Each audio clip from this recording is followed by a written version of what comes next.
हरे कृष्णा। वैशाख मास की अमावस्या की आप सभी को बहुत सारी शुभकामनाएं। वैशाख मास का महात्म्य सुनाते समय श्री सूत गोस्वामी ने नैमिषारण्य के ऋषियों से कहा था कि वैशाख मास में आने वाली अमावस्या अत्यंत पवित्र और शुभ फल प्रदान करने वाली होती है। इस दिन जो भी मनुष्य प्रातःकाल स्नान करके अपने पितरों के लिए तर्पण करता है, पिंड दान करता है, कि पितृ सदा सदा के लिए नरक की यातनाओं से बचकर परम उच्च गति को प्राप्त करते हैं।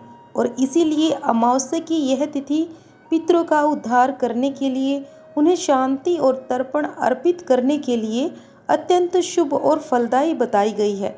तो चलिए ऐसे ही परम पावन वैशाख मास की अमावस्या तिथि पर हम श्रवण करते हैं एक सुंदर पौराणिक कथा का। आइए आज की कथा आरंभ करते हैं। यह वर्णन हमें मिलता है शिव पुराण से। एक समय की बात है, पश्चिमी समुद्र के तट पर एक सुंदर वन बसा था, जहाँ पर दारुक नाम राक्षस अपनी पत्नी दारुका के साथ निवास करता था।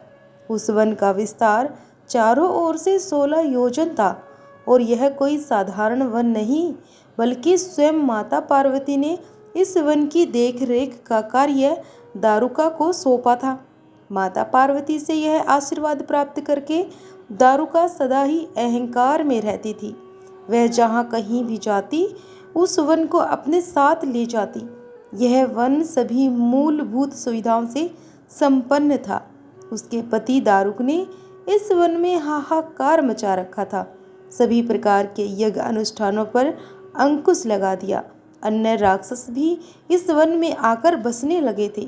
वे सब धर्म के कट्टर विरोधी थे और उनके अत्याचार से वन के प्राणी अत्यंत कष्ट में भी रहते थे। अपने दुख के निवारण हेतु उन्होंने महान तपस्वी महर्षि ओरा की शरण ली, जो कि स्वभाव से अत्यंत दयालु थे। इन प्राणियों की व्यथा सुनकर महर्षि ओरा ने इन राक्षसों को श्राप देते हुए कहा कि जब भी वे राक्षस इस पृथ्वी पर किसी भी प्राणी को कष्ट पहुंचाएंगे अथवा किसी भी यज्ञ अनुष्ठान में बाधा उत्पन्न करेंगे, तो उनका सर्वनाश हो जाएगा। महर्षि ओरा के इस श्राप को सुनकर देवता अत्यंत प्रसन्न हो गए। उन्होंने सोचा कि दारुक पर आक्रमण करने का यही सबसे अच्छा अवसर है। अब देवताओं ने अपनी सेना लेकर राक्षसों पर चढ़ाई कर दी। असुर असमंजस में पड़ गए।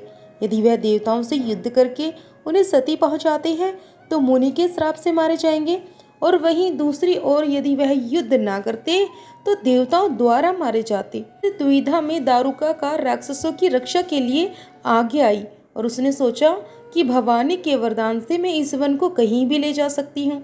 क्यों ना मैं इसे पृथ्वी से उठाकर समुद्र में ले जाऊं, जहाँ यह देवता हमारा कुछ नहीं बिगाड़ पाएंगे। और बस फिर क्या था, दारुका ने उस वन को उठाकर समुद्र में रख दिया। सभी राक्षस वहां निर्भय होकर रहने लगे और समुद्र के प्राणियों को सताने लगे। लंबा समय बीत गया। एक बार उस समुद्र में बहुत सारी नावें आई, जिसमें मनुष्य सवार थे। वास्तव में वह सुपीरिय नामक एक व्यापारी का समुद्री कारवा था। सुपीरिय अत्यंत सदाचारी, भस्म रुद्राक्षधारी और परम शिव भक्त था।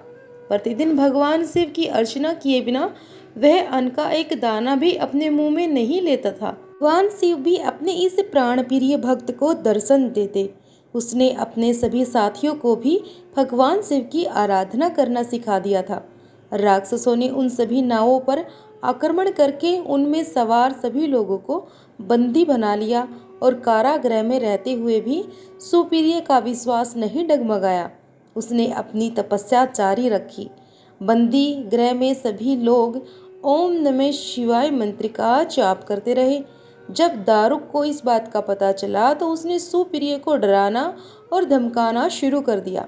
उसके अत्याचार से आहत होकर सुप्रिय ने भगवान शिव से प्रार्थना की कि वे उन सब की रक्षा करें। भक्त की करुण पुकार सुनकर भगवान को तो आना ही था। सुप्रिय को रोता देखकर भगवान शिव वहां तत्काल प्रकट हुए और आश्चर्य की बात तो यह थी कि उनके साथ साथ एक 4 दरवाजे वाला भी मंदिर प्रकट हुआ, जिसके मध्य में दिव्य ज्योतिर्लिंग प्रकाशित हो रहा था। उस भव्य मंदिर में शिव परिवार के सभी सदस्य भी विराजमान थे। सुप्रिय ने उन सबके दर्शन किए तथा विधिवत उनका पूजन किया। अपने भक्त की रक्षा के लिए भगवान शिव ने अपने पशुपात शास्त्र से उन सभी राक्षसों को काट डाला।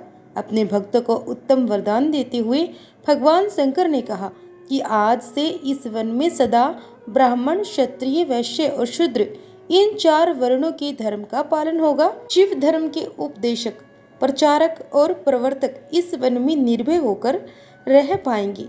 यहाँ तमोगुण प्रधान राक्षसों के लिए कोई स्थान नहीं होगा। अब देखिए, हम जानते हैं कि दारुका को वह वन स्वयं देवी पार्वती ने प्रदान किया था।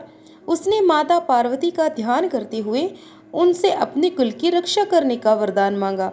अब दारुका की प्रार्थना सुनकर भवानी ने भोलेनाथ से कहा कि हे नाथ, आपकी यह बात इस युग के अंत में सिद्ध हो, तब तक तमोगुण प्राणियों को भी इस वन में रहने की आज्ञा दीजिए। दारुका अत्यंत बलवान है और उसने मुझे प्रसन्न किया है। मेरी इच्छा है कि यह राक्षसों का राज्य संभाले और इन राक्षसियों द्वारा जो भी पुत्र उत्पन्न हो उन्हें इस वन में विचरने की छूट दी जाए। ऐसा उपाय कीजिए।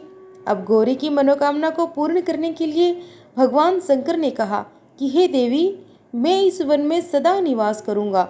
जो भी पुरुष मेरा दर्शन करेगा वह चक्रवर्ती सम्राट बनेगा। कलयुग के अंत और सतयुग के आरंभ में महासेन का पुत्र वीरसेन इस धरती पर जन्म लेगा, जो मेरा परम भक्त होगा और मेरे दर्शन करके वह चक्रवर्ती सम्राट बनेगा। इस प्रकार भगवान शिव उस वन में नागेश्वर नाम से विख्यात हुए और देवी पार्वती नागेश्वरी के नाम से विराजमान हुई। भगवान आशुतोष के विषय में स्कंद पुराण में कहा गया है कि महादेव थोड़े से बेल पत्र पाकर भी संतुष्ट रहते हैं। फल और जल अर्पण करने से भी प्रसन्न होते हैं। भगवान शिव अपने नाम के अनुरूप ही सभी के लिए कल्याणमयी हैं। वे इस जगत में जीव मात्र को सौभाग्य प्रदान करने वाले हैं। तो बोलिए जय हो शिव भगवान की, जय हो माता पार्वती की। ऐसी ही कथाओं को सुनने के लिए हमारे चैनल को सब्सक्राइब कर लीजिए और वीडियो को लाइक करके शेयर भी अवश्य कर दीजिए और कमेंट बॉक्स में हर हर महादेव लिखना मत भूलिएगा। हर हर महादेव।